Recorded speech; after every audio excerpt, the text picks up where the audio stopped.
Salut tout le monde, je m'appelle Gabrielle et je vous souhaite la bienvenue sur ma chaîne qui est faite en collaboration avec Collection Air Canada qui est la collection jeunesse des éditions Robert Laffont. Dans le fond, moi je suis membre officiel des lecteurs Air Canada qui est le club de lecture de Collection Air. En tant que membre, j'ai le privilège de recevoir à chaque nouvelle parution un exemplaire gratuit du livre qui va sortir, qui est sans doute l'une des plus belles choses qui me sont arrivées de toute ma vie, soit dit en passant, je capote de raide.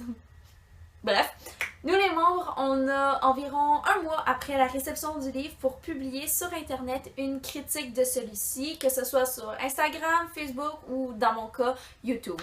Le premier livre qu'on a reçu est L'Empire de Sable par Kayla Austin, qui, soit dit en passant, a une très belle couverture.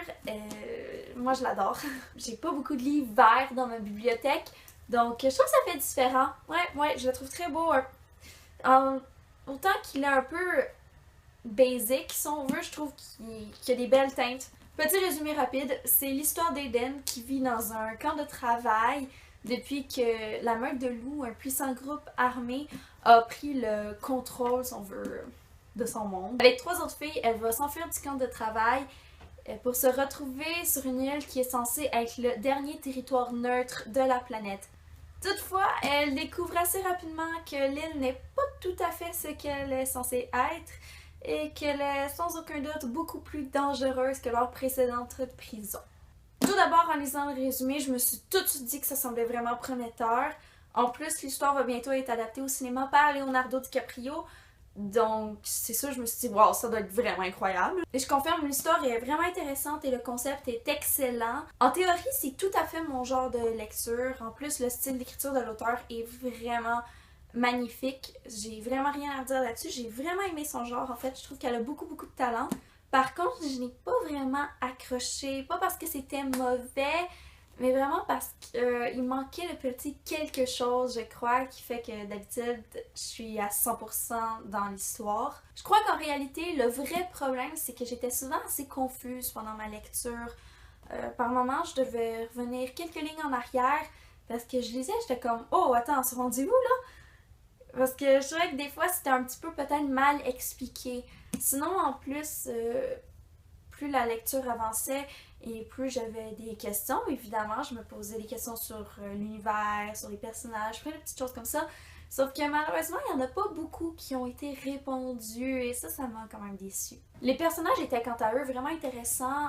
Bon, c'est sûr un peu cliché. Bon, il y avait la fille rebelle, la fille gentille, le beau gars ténébreux. Mais j'ai pas eu de problème avec ça. Les clichés, pour vrai, je m'en fous un peu tant qu'ils sont bien faits. Et là, j'ai aimé les personnages, donc c'est parfait. Une autre chose que j'ai trouvé dommage, c'est que j'ai commencé à réellement embarquer dans l'histoire seulement vers la fin. Donc, bon, j'étais dedans, puis finalement, boum, c'est fini. C'est sûr que j'ai trouvé ça plate, parce que j'aurais aimé ça embarquer autant dès les premières pages. Je comprends pas trop, par contre, pourquoi j'ai pas embarqué dès le début, puisque, comme je lis sur Internet, en général, les 100 premières pages étaient les préférées des lecteurs. Quant à moi, c'était les 100 dernières, mais bon, qu'est-ce que tu veux. Dans les 100 premières pages, j'ai eu beaucoup de difficultés. Je trouvais que, je sais pas, je lisais et ça coulait juste pas pour moi.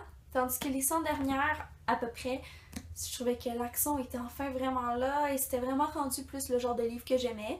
Mais j'imagine que ça dépend vraiment de chaque lecteur.